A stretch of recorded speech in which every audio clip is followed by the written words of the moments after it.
मैं doctor अरमनप्रीत Singh Punjabi lecturer सरकारी senior secondary school बीरमपुर जिला हुशियारपुर अज 11वीं श्रेणी की 94वीं पंजाबी कविता विच पंजाबी दे प्रसिद्ध कवि शिव कुमार बटालवी की रचना उन्हां दा जीवन ਅਤੇ ਉਹਨਾਂ ਦੀ ਕਾਵ ਕਲਾ ਬਾਰੇ ਲੈਕਚਰ ਲੈ ਕੇ ਹਾਜ਼ਰ ਹੋਇਆ ਹਾਂ। ਪਿਆਰੇ ਵਿਦਿਆਰਥੀਓ, ਸ਼ਿਵ ਕੁਮਾਰ ਬਟਾਲਵੀ ਆਧੁਨਿਕ ਪੰਜਾਬੀ ਕਵਿਤਾ ਦਾ ਇੱਕ ਸਿਰਮੌਰ ਸ਼ਾਇਰ ਹੈ। ਉਸ ਨੂੰ ਪੰਜਾਬੀ ਕਵਿਤਾ ਦਾ ਮਹਿਬੂਬ ਕਵੀ ਵੀ ਕਿਹਾ ਜਾਂਦਾ ਹੈ ਤੇ ਆਧੁਨਿਕ ਪੰਜਾਬੀ ਦੀ ਰੋਮਾਂਟਿਕ ਅਤੇ ਪ੍ਰਯੋਗਵਾਦੀ ਕਾਵਧਾਰਾ ਦਾ ਸ਼ਿਵ ਕੁਮਾਰ ਬਟਾਲਵੀ ਉਸ ਸਮੇਂ ਦਾ ਸਰਕੱਢ ਕਵੀ ਹੋਇਆ ਹੈ। ਉਸ ਦੀ ਪੰਜਾਬੀ ਕਵਿਤਾ ਨੂੰ ਵਸਤੂ ਅਤੇ ਰੂਪਕ ਪੱਖ ਤੋਂ ਬੜੀ ਵੱਡੀ ਇਹ ਦੇਣ ਹੈ। ਸ਼ਿਵ ਕੁਮਾਰ ਨੇ ਮਨੁੱਖ ਅੰਦਰ ਵਿਦਵਾਨ ਪਿਆਰ ਦੇ ਤੀਬਰ ਅਨੁਭਵ ਨੂੰ ਨਿੱਜ ਵਿੱਚ ਹੰਢਾਇਆ ਹੈ ਅਤੇ ਉਸ ਨੂੰ ਆਪਣੀਆਂ ਕਵਿਤਾਵਾਂ ਗੀਤਾਂ ਗਜ਼ਲਾਂ ਵਿੱਚ ਤਪਾ ਕੇ ਪੇਸ਼ ਕੀਤਾ ਹੈ। ਸ਼ਿਵ ਕੁਮਾਰ ਨੇ ਪਿਆਰ ਵਿਹੁਣੇ ਵਿਚੋਗੀ ਮਨ ਦੀ ਪੀੜ ਨੂੰ ਸਰੋਦੀ ਸੁਰ ਵਿੱਚ ਕਾਵ ਅਭਿਵਿਅਕਤੀ ਵੀ ਪ੍ਰਦਾਨ ਕੀਤੀ ਹੈ। ਦੂਜੇ ਸ਼ਬਦਾਂ 'ਚ ਅਸੀਂ ਕਹਿ ਸਕਦੇ ਹਾਂ ਕਿ ਸ਼ਿਵ ਕੁਮਾਰ ਨੇ ਮਨੁੱਖ ਦੀਆਂ ਮੁਹੱਬਤੀ ਸਦਰਾਂ ਨੂੰ ਬਿਰਹੋਂ ਦੀ ਹੂਕ ਦੇ ਵਿੱਚ ਵੀ ਪੇਸ਼ ਕੀਤਾ ਹੈ। ਉਸ ਦੀ ਸਮੁੱਚੀ ਕਾਵ ਰਚਨਾ ਬਿਰਹੋਂ ਕੁੱਠੇ ਮਨ ਦੀ ਵਿਆਕੁਲਤਾ, ਪੀੜਾ, ਦੁੱਖ ਦਰਦ, ਗਮ ਅਤੇ ਵਿਛੋੜੇ ਦੇ ਤਲਖ ਅਨੁਭਵ ਨੂੰ ਪੰਜਾਬੀ ਭਾਸ਼ਾ ਦੇ ਲੋਕ ਮੁਹਾਵਰੇ ਦੇ ਵਿੱਚ ਪੇਸ਼ ਕਰਦੀ ਹੈ। ਸ਼ਿਵ ਕੁਮਾਰ ਬਟਾਲਵੀ ਜਿਸ ਨੂੰ ਅਮਰਤਾ ਪ੍ਰੀਤਮ ਨੇ ਬਿਰਹੋਂ ਦੇ ਸੁਲਤਾਨ ਦਾ ਤਖੱਲਸ ਦਿੱਤਾ ਸੀ। ਆਓ ਪਿਆਰੇ ਵਿਦਿਆਰਥੀਓ, ਆਪਾਂ ਉਸ ਦੇ ਜੀਵਨ ਤੇ ਇੱਕ ਪੰਛੀ ਝਾਤ ਪਾਈਏ।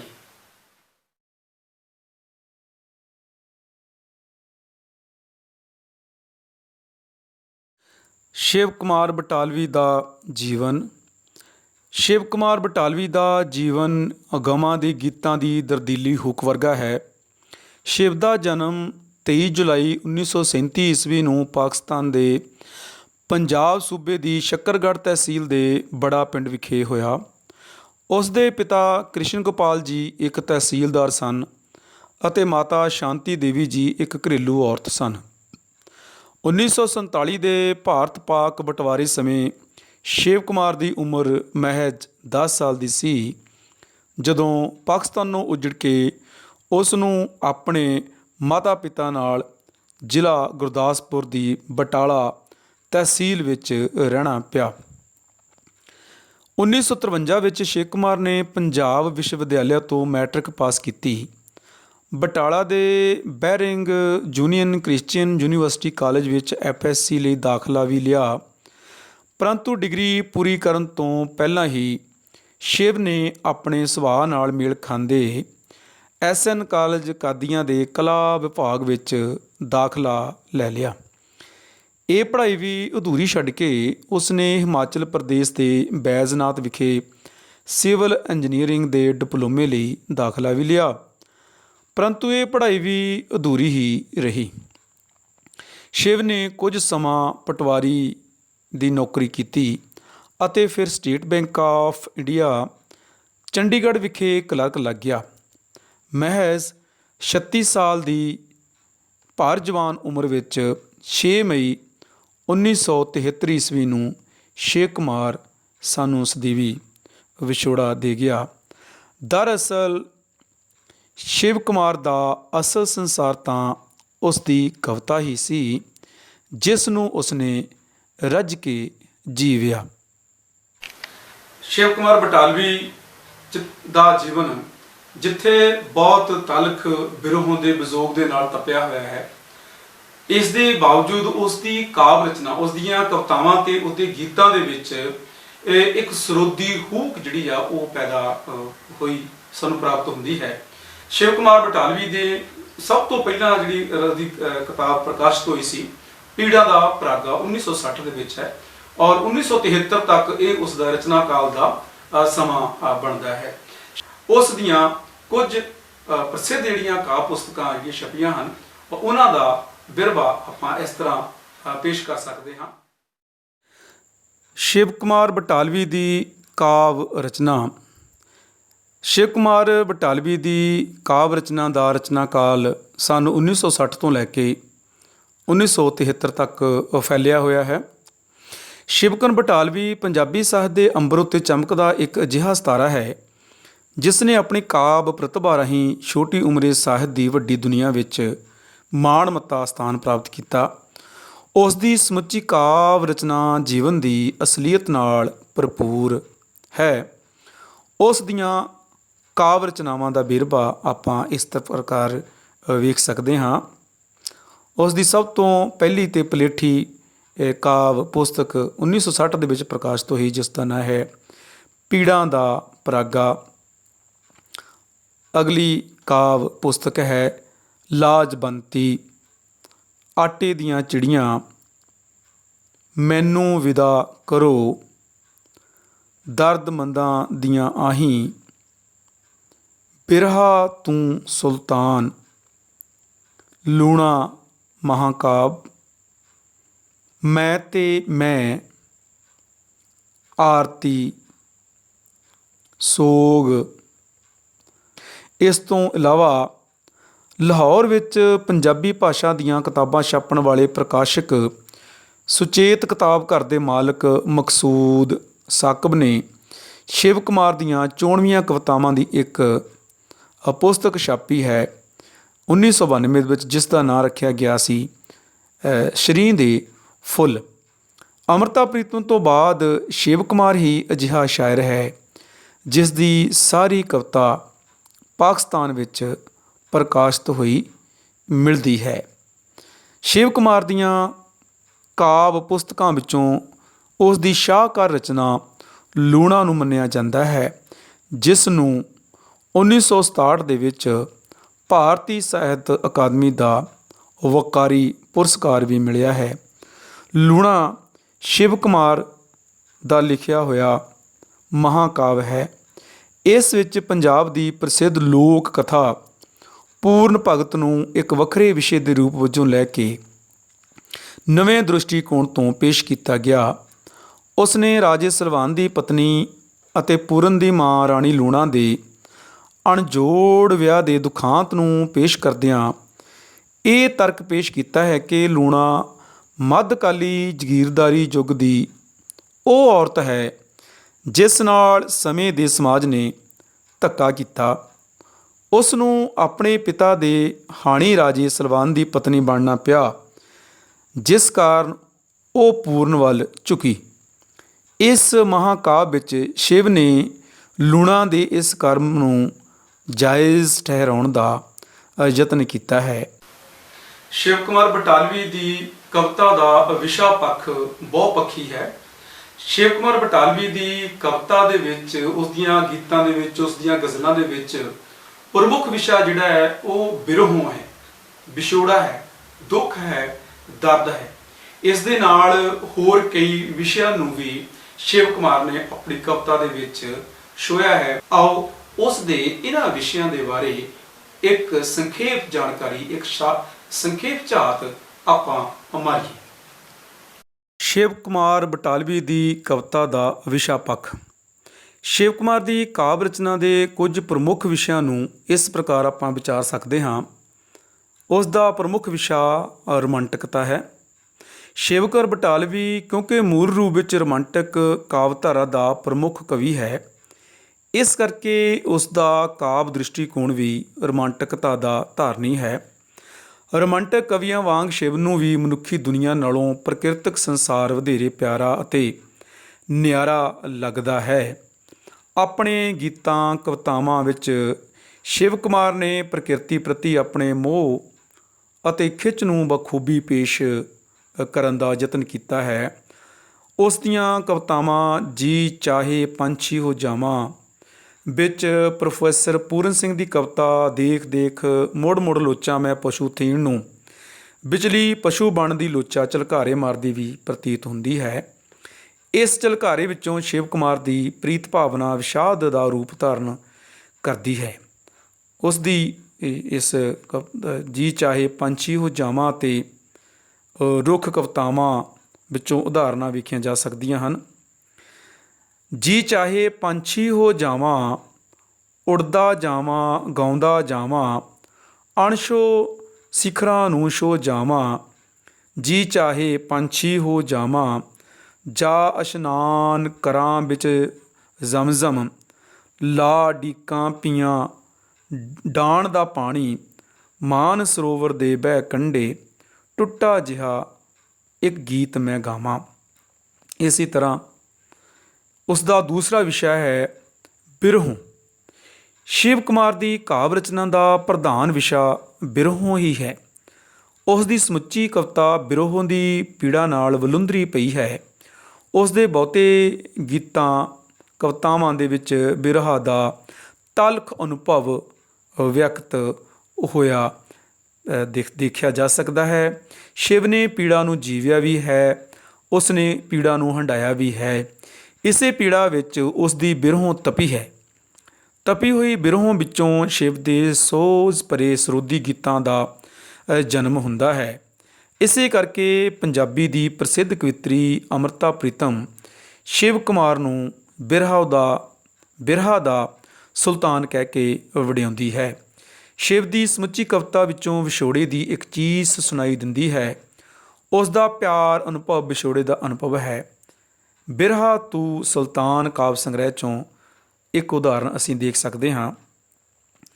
ਮਾਏ ਨੀ ਮਾਏ ਮੈਂ ਇੱਕ ਸ਼ਿਕਰਾ ਯਾਰ ਬਣਾਇਆ, ਚੂਰੀ ਕੁੱਟਾਂ ਤੇ ਉਹ ਖਾਂਦਾ ਨਹੀਂ, ਉਹਨੂੰ ਦਿਲ ਦਾ ਮਾਸ ਖਵਾਇਆ। ਇੱਕ ਉਡਾਰੀ ਉਸ ਐਸੀ ਮਾਰੀ, ਉਹ ਮੁੜ ਵਤਨੀ ਨਾ ਆਇਆ। ਇਸੇ ਤਰ੍ਹਾਂ ਉਸ ਦੇ ਬਹੁਤੇ ਗੀਤ ਜਿਹੜੇ ਆ ਉਹ ਬਿਰਹੋਂ ਦੀ ਤੜਫ ਨਾਲ ਭਰੇ ਪਏ ਹਨ।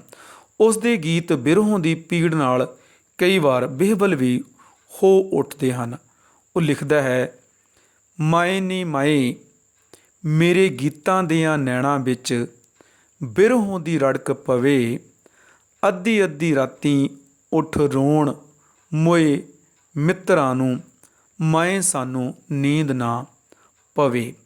ਅਗਲਾ ਉਸ ਦਾ ਵਿਸ਼ਾ ਹੈ ਪ੍ਰਕਿਰਤੀ ਦਾ ਵਰਣਨ। ਸ਼ਿਵ ਕੁਮਾਰ ਕਿਉਂਕਿ ਰੋਮਾਂਟਿਕ ਕਵੀ ਹੈ, ਇਸ ਲਈ ਉਸ ਦੀਆਂ ਕਾਵਿ ਰਚਨਾਵਾਂ ਵਿੱਚ ਪ੍ਰਕਿਰਤਕ ਵਰਤਾਰੇ ਨੂੰ ਇੱਕ ਵੱਡੀ ਥਾਂ ਮਿਲੀ ਹੈ। ਅਨੇਕਾਂ ਰੂਪਕ ਬਿੰਬ ਪ੍ਰਤੀਕ ਸ਼ਿਵ ਨੇ ਪ੍ਰਕਿਰਤੀ ਵਿੱਚੋਂ ਹੀ ਚੁਣੇ ਹਨ। ਪ੍ਰਕਿਰਤੀ ਦਾ ਉਸ ਨੇ ਮਾਨਵੀਕਰਨ ਵੀ ਕੀਤਾ ਹੈ। ਰੁੱਖ ਕਵਿਤਾ ਵਿੱਚ ਉਸ ਨੇ ਰੁੱਖਾਂ ਨੂੰ ਵੱਖ-ਵੱਖ ਰਿਸ਼ਤਾ ਪ੍ਰਬੰਧ ਵਿੱਚ ਰੂਪਾਂਤਰ ਇਸ ਤਰ੍ਹਾਂ ਕੀਤਾ ਹੈ। ਕੁਝ ਰੁੱਖ ਮੈਨੂੰ ਪੁੱਤ ਲੱਗਦੇ ਨੇ, ਕੁਝ ਰੁੱਖ ਲੱਗਦੇ ਮਾਵਾਂ, ਕੁਝ ਰੁੱਖ ਨੂੰਹਾਂ ਧੀਆਂ ਲੱਗਦੇ, ਕੁਝ ਰੁੱਖ ਵਾਂਗ ਭਰਾਵਾਂ, ਕੁਝ ਰੁੱਖ ਮੇਰੇ ਬਾਬੇ ਵਰਗੇ, ਚੂਰੀ ਪਾਵਣ ਕਾਵਾਂ। ਸ਼ਿਵ ਕੁਮਾਰ ਬਟਾਲਵੀ ਨੇ ਆਪਣੀਆਂ ਕਵਿਤਾਵਾਂ ਗੀਤਾਂ ਗਜ਼ਲਾਂ ਦੇ ਵਿੱਚ ਦੁੱਖ ਅਤੇ ਨਿਰਾਸ਼ਤਾ ਨੂੰ ਵੀ ਵਿਸ਼ੇ ਦੇ ਰੂਪ ਵਿੱਚ ਲਿਆ ਹੈ। ਉਸ ਦੀ ਕਵਿਤਾਵਾਂ ਵਿੱਚ ਦੁੱਖ ਨਿਰਾਸ਼ਾ ਅਤੇ ਜੀਵਨ ਉਪਰਾਮਤਾ ਦੀ ਸੁਰ ਵੀ ਵੇਖਣ ਨੂੰ ਮਿਲਦੀ ਹੈ। ਉਸ ਦੀਆਂ ਬਹੁਤੀਆਂ ਜਿਹੜੀਆਂ ਕਾਵਿ ਕਿਤਾਬਾਂ ਹਨ ਉਹਨਾਂ ਦੇ ਨਾਵਾਂ ਤੋਂ ਵੀ ਇਹ ਦੁੱਖ ਨਿਰਾਸ਼ਤਾ ਜਿਹੜੀ ਝਲਕਦੀ ਹੈ, ਜਿਵੇਂ ਪੀੜਾ ਦਾ ਪਰਾਗਾ, ਦਰਦਮੰਦਾਂ ਦੀਆਂ ਆਹੀਂ, ਅਲਵਿਦਾ, ਮੈਨੂੰ ਵਿਦਾ ਕਰੋ ਆਦਿ। ਜੀਵਨ ਉਪਰਾਮਤਾ ਕਾਰਨ ਇਸ ਜਹਾਨ ਤੋਂ ਸ਼ਿਵ ਕੁਮਾਰ ਦਾ ਕਾਵਿ ਨਾਇਕ ਤੁਰ ਜਾਣਾ ਵੀ ਲੋਚਦਾ ਹੈ। ਇਸੇ ਕਰਕੇ ਉਸ ਦੀ ਕਵਿਤਾ ਵਿੱਚ ਕਿਧਰੇ ਕਿਧਰੇ ਆਤਮਘਾਤੀ ਸੁਰ ਵੀ ਪ੍ਰਧਾਨ ਹੋ ਜਾਂਦੀ ਹੈ। ਉਹ ਲਿਖਦਾ ਹੈ, ਅਸਾਂ ਤਾਂ ਜੋਬਨ ਰੁੱਤੇ ਮਰਨਾ, ਤੁਰ ਜਾਣਾ ਅਸਾਂ ਭਰੇ ਭਰਾਏ, ਹਿਜਰ ਤੇਰੇ ਦੀ ਕਰ ਪਿਰ ਕਰਮਾ, ਅਸਾਂ ਤਾਂ ਜੋਬਨ ਰੁੱਤੇ ਮਰਨਾ। ਸ਼ਿਵ ਕੁਮਾਰ ਨੇ ਪੰਜਾਬੀ ਸੱਭਿਆਚਾਰ ਦੀ ਪੇਸ਼ਕਾਰੀ ਨੂੰ ਵੀ ਆਪਣੀ ਕਵਿਤਾਵਾਂ ਗੀਤਾਂ ਗਜ਼ਲਾਂ ਦਾ ਵਿਸ਼ਾ ਬਣਾਇਆ ਹੈ।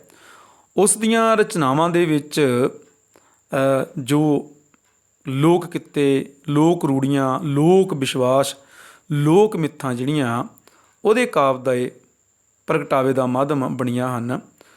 ਕੁਝ ਇੱਕ 'ਚ ਆਪਾਂ ਲੋਕ ਵਿਸ਼ਵਾਸ ਵੇਖ ਸਕਦੇ ਹਾਂ, ਜਿਵੇਂ ਬਿਰਹਾ ਤੂੰ ਸੁਲਤਾਨ ਪੁਸਤਕ ਵਿੱਚ ਹੈ, ਡੋਲ ਇਤਰ ਮੇਰੀ ਜ਼ੁਲਫੀ ਮੈਨੂੰ, ਲੈ ਚੱਲੋ ਕਵਰਾਂ ਵੱਲੇ ਨੀ, ਖੌਰੇ ਭੂਤ ਪਧਾਣੇ ਹੀ ਬਣ, ਚੰਬੜ ਜਾਵਣ ਹਾਣੀ ਨੀ। ਇਸੇ ਤਰ੍ਹਾਂ ਉਸ ਦੀਆਂ ਗੀਤਾਂ ਦੇ ਵਿੱਚ ਲੋਕ ਧਰਮ ਦੀ ਵੀ ਗੱਲ ਕੀਤੀ ਮਿਲਦੀ ਹੈ।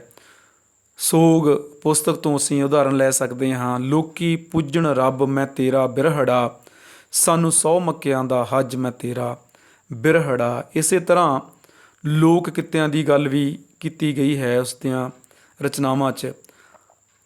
ਅੰਬੜੀਏ ਤੋਰ ਨੀ, ਪਰਾਂ ਇੱਕ ਫੂਕ ਚਰਖੜੇ ਤਾਈਂ, ਸਾਥੋਂ ਕੱਤ ਨਾ ਹੋਵੇ ਹੋਰ ਨੀ।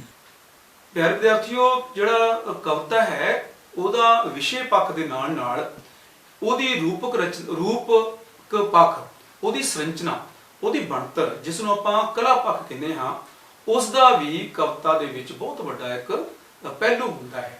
ਔਰ ਸ਼ੇਰ ਕੁਮਾਰ ਬਟਾਲਵੀ ਦੀ ਕਵਿਤਾ, ਉਸ ਦੀ ਗੀਤ, ਉਸ ਦੀਆਂ ਨਜ਼ਮਾਂ, ਖੁੱਲੀ ਉਸ ਦੀ ਕਵਿਤਾ ਆ ਜਾਂ ਉੱਤੇ ਛੰਦਬੱਧ ਕਵਿਤਾ ਹੈ, ਉਹ ਵੀ ਇੱਕ ਕਾਵਿ ਕਲਾ ਦੇ ਰੂਪਕ ਪੱਖ ਦੇ ਵਿੱਚ ਬਿਲਕੁਲ ਸੰਗਲੀ ਰੂਪ ਦੇ ਵਿੱਚ, ਸੰਰਚਨਾ ਦੇ ਵਿੱਚ ਉਹ ਸਾਨੂੰ ਬੱਝੀ ਹੋਈ ਸਾਨੂੰ ਦਿਖਾਈ ਦਿੰਦੀ ਹੈ।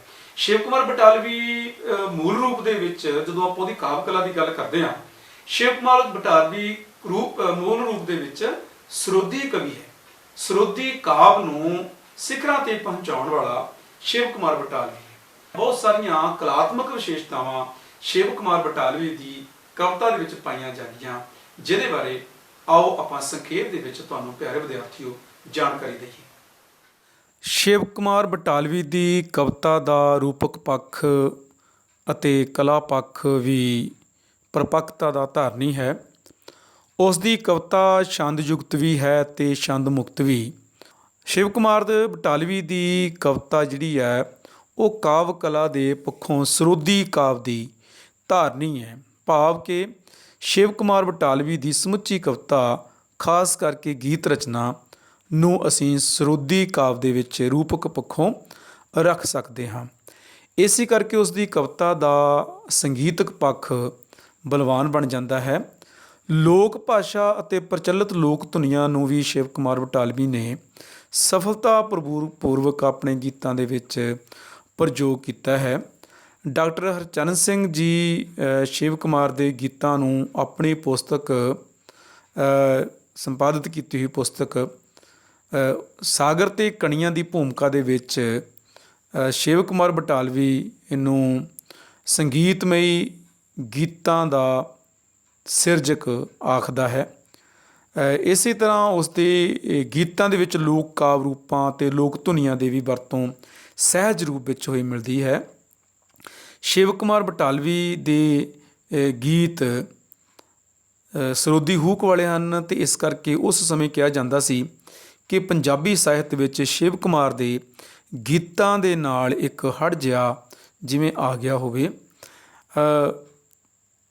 ਉਸ ਦੀਆਂ ਜਿਹੜੀ ਬਹੁਤ ਸਾਰੇ ਉਸ ਸਮੇਂ ਦੇ ਪ੍ਰਚਲਿਤ ਲੋਕ ਗਾਇਕ ਜਾਂ ਪ੍ਰਸਿੱਧ ਫਨਕਾਰਾਂ ਨੇ ਸ਼ਿਵ ਕੁਮਾਰ ਬਟਾਲਵੀ ਦੀ ਸਰੋਦੀ ਕਾਵਿ ਰਚਨਾ ਨੂੰ, ਗੀਤਾਂ ਨੂੰ, ਗਜ਼ਲਾਂ ਨੂੰ ਆਪਣੀ ਆਵਾਜ਼ ਦੇ ਨਾਲ ਅਮਰ ਕੀਤਾ, ਜਿਨ੍ਹਾਂ ਦੇ ਵਿੱਚੋਂ ਚਿਤਰਾ ਸਿੰਘ, ਜਗਜੀਤ ਸਿੰਘ, ਆਸਾ ਸਿੰਘ ਮਸਤਾਨਾ ਅਤੇ ਪੰਜਾਬ ਦੀ ਕੋਇਲ ਸੁਰਿੰਦਰ ਕੌਰ ਨੇ ਆਪਣੀ ਆਵਾਜ਼ਾਂ ਦੇ ਵਿੱਚ ਸ਼ਿਵ ਕੁਮਾਰ ਦੇ ਗੀਤਾਂ ਨੂੰ ਗਾ ਕੇ ਉਹਦੇ ਗੀਤਾਂ ਨੂੰ ਇੱਕ ਤਰ੍ਹਾਂ ਦੇ ਨਾਲ ਅਮਰ ਕਰ ਦਿੱਤਾ। ਉਹਦੇ ਬਹੁਤ ਸਾਰੇ ਗੀਤ ਜਿਹੜੇ ਆ ਉਹ ਲੋਕਾਂ ਦੇ ਮੂੰਹ ਦੇ ਉੱਪਰ ਚੜ੍ਹੇ ਹੋਏ ਹਨ, ਕਿਉਂਕਿ ਉਹਨਾਂ ਦੇ ਵਿੱਚ ਸਰੋਦੀ ਗੁਣ ਭਰਪੂਰ ਹੈ, ਉਹਨਾਂ ਵਿੱਚ ਸੰਗੀਤ ਆਤਮਕਤਾ ਹੈ। ਬੜੇ ਪ੍ਰਸਿੱਧ ਹਨ ਸ਼ਿਵ ਕੁਮਾਰ ਬਟਾਲਵੀ ਦੇ ਗੀਤ, ਗਜ਼ਲਾਂ। ਉਹਨਾਂ 'ਚ ਅਗਮਾਂ ਦੀ ਰਾਤ ਲੰਮੀ ਏ ਜਾਂ ਮੇਰੇ ਗੀਤ ਲੰਮੇ ਨੇ, ਅੱਜ ਦਿਨ ਚੜ੍ਹਿਆ ਤੇਰੇ ਰੰਗ ਵਰਗਾ, ਇੱਕ ਕੁੜੀ ਜਿਹਦਾ ਨਾਂ ਮੁਹੱਬਤ, ਗੁੰਮ ਹੈ ਗੁੰਮ ਹੈ ਗੁੰਮ ਹੈ, ਮੈਨੂੰ ਤੇਰਾ ਸ਼ਬਾਬ ਲੈ ਬੈਠਾ, ਕੀ ਪੁੱਛਦੇ ਹੋ ਹਾਲ ਫਕੀਰਾਂ ਦਾ, ਇਹ ਮੇਰਾ ਗੀਤ ਕਿਸੇ ਨਾ ਗਾਣਾ, ਮਾਇਨੀ ਮੈਂ ਇੱਕ ਸ਼ਿਕਰਾ ਯਾਰ ਬਣਾਇਆ, ਭੱਠੀ ਵਾਲੀਏ ਚੰਬੇ ਦੀ ਏ ਡਾਲੀਏ, ਪੀੜਾਂ ਦਾ ਪਰਾਗਾ ਭੁੰਨਦੇ, ਲੰਘ ਆ ਜਾ ਪੱਤਣ ਝਨਾਹ ਦਾ ਯਾਰ, ਇਸ ਤਰ੍ਹਾਂ ਦੇ ਬੜੇ ਪ੍ਰਸਿੱਧ ਗੀਤ ਸ਼ਿਵ ਕੁਮਾਰ ਬਟਾਲਵੀ ਦੇ ਲੋਕਾਂ ਦੇ ਮਨਾਂ ਦੇ ਵਿੱਚ ਘਰ ਕਰ ਚੁੱਕੇ ਹਨ। ਇਸੇ ਤਰ੍ਹਾਂ ਸ਼ਿਵ ਕੁਮਾਰ ਬਟਾਲਵੀ ਦੀ ਕਾਵ ਕਲਾ ਦਾ, ਉਸ ਦੀ ਗਜ਼ਲਾਂ ਦਾ, ਗੀਤਾਂ ਦਾ ਰੂਪਕ ਪੱਖ ਭਾਸ਼ਾਈ ਪ੍ਰਪੇਖ ਤੋਂ ਹੈ। ਸ਼ਿਵ ਕੁਮਾਰ ਦੀ ਕਵਿਤਾ ਦੇ ਵਿੱਚ ਜਿਹੜੀ ਭਾਸ਼ਾ ਹੈ ਉਹ ਬੜੀ ਸੰਗੀਤਮਈ ਹੈ, ਬੜੀ ਸੁਹਜ ਭਰਪੂਰ ਹੈ, ਬੜੀ ਮਿੱਠੀ ਹੈ ਅਤੇ ਸੰਗੀਤਕ ਸੁਰ ਵਾਲੀ ਹੈ। ਵਿਦਵਾਨਾਂ ਨੇ ਭਾਸ਼ਾ ਨੂੰ ਕਾਵ ਸਿਰਜਣਾ ਦਾ ਕੱਚਾ ਮਸਾਲਾ ਵੀ ਕਿਹਾ ਹੈ ਔਰ ਕਵਿਤਾ ਦੇ ਵਿੱਚ ਭਾਸ਼ਾ ਕਈ ਤਰ੍ਹਾਂ ਦੇ ਕ੍ਰਿਸ਼ਮੇ ਵੀ ਕਰਦੀ ਹੈ।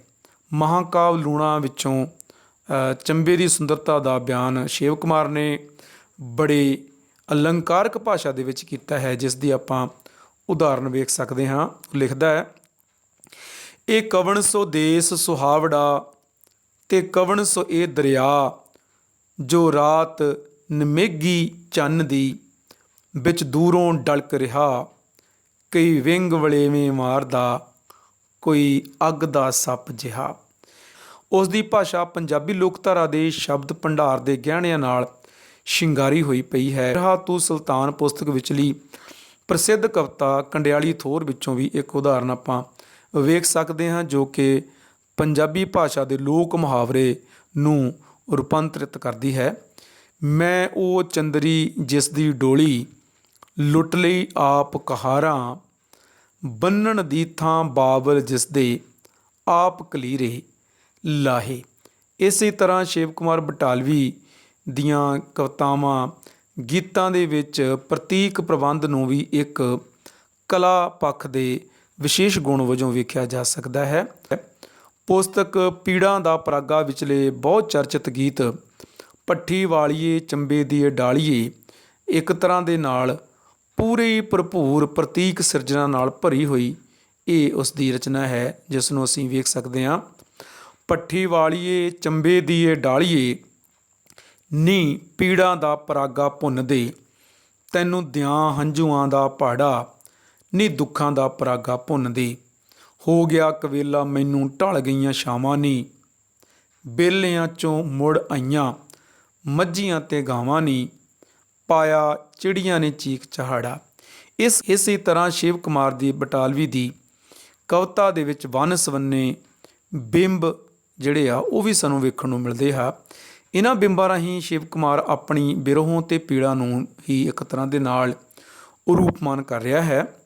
ਰੋਮਾਂਟਿਕ ਕਵੀ ਹੋਣ ਕਰਕੇ ਸ਼ਿਵ ਕੁਮਾਰ ਆਪਣੀ ਪਛਾਣ ਕਰਾਉਣ ਲਈ ਅਨੇਕਾਂ ਰੂਪਕਾਂ, ਤਸ਼ਬੀਹਾਂ ਅਤੇ ਬਿੰਬਾਂ ਦੀ ਸਿਰਜਣਾ ਕਰਦਾ ਹੈ। ਬਿਰਹਾ ਤੂੰ ਸੁਲਤਾਨ ਪੁਸਤਕ ਵਿੱਚ ਕੰਡਿਆਲੀ ਥੋਰ ਦੀ ਉਦਾਹਰਨ ਹੀ ਵੇਖੀ ਜਾ ਸਕਦੀ ਹੈ, ਜਿਸ ਵਿੱਚੋਂ ਲਿਖਦਾ ਕਿ ਮੈਂ ਕੰਡਿਆਲੀ ਥੋਰ ਵੀ ਸੱਜਣਾ, ਉੱਗੀ ਵਿੱਚ ਉਜਾੜਾਂ, ਜਾਂ ਉੱਡਦੀ ਬਦਲੋਟੀ ਕੋਈ, ਵਰ ਗਈ ਵਿੱਚ ਪਹਾੜਾਂ। ਇਸੇ ਤਰ੍ਹਾਂ ਸ਼ਿਵ ਕੁਮਾਰ ਬਟਾਲਵੀ ਦੀ ਕਾਵ ਰਚਨਾ ਦਾ ਇੱਕ ਕਲਾਤਮਕ ਪੱਖ ਤੋਂ ਉੱਘਾ ਪੱਖ ਅਲੰਕਾਰ ਸਿਰਜਣਾ ਵਾਲਾ ਹੈ। ਅਲੰਕਾਰਾਂ ਨੂੰ ਕਵਿਤਾ ਦੇ ਗਹਿਣੇ ਕਿਹਾ ਜਾਂਦਾ ਹੈ ਅਤੇ ਇਸੇ ਤਰ੍ਹਾਂ ਸ਼ਿਵ ਦੀ ਕਵਿਤਾ ਵਿੱਚ ਵੀ ਅਲੰਕਾਰਾਂ ਦੀ ਭਰਮਾਰ ਹੈ। ਉਸ ਨੇ ਅਲੰਕਾਰ ਪ੍ਰਕਿਰਤੀ ਅਤੇ ਪੰਜਾਬੀ ਲੋਕ ਜੀਵਨ ਵਿੱਚੋਂ ਚੋਣ ਕੀਤੀ ਹੈ। ਉਹਨਾਂ ਦੀ ਕੁਝ ਉਦਾਹਰਨਾਂ ਵੇਖੀਆਂ ਜਾ ਸਕਦੀਆਂ ਹੈ। ਇਸੇ ਤਰ੍ਹਾਂ ਰੂਪਕ ਅਲੰਕਾਰ ਦੀ ਉਦਾਹਰਨ ਵੇਖ ਸਕਦੇ ਹਾਂ। ਕਿੱਕਰਾਂ ਦੇ ਫੁੱਲਾਂ ਦੀ ਅੜਿਆ, ਕੌਣ ਕਰਿੰਦਾ ਰਾਖੀ ਵੇ। ਉਪਮਾ ਅਲੰਕਾਰ ਦੀ ਉਦਾਹਰਨ ਵੀ ਵੇਖੀ ਜਾ ਸਕਦੀ ਹੈ।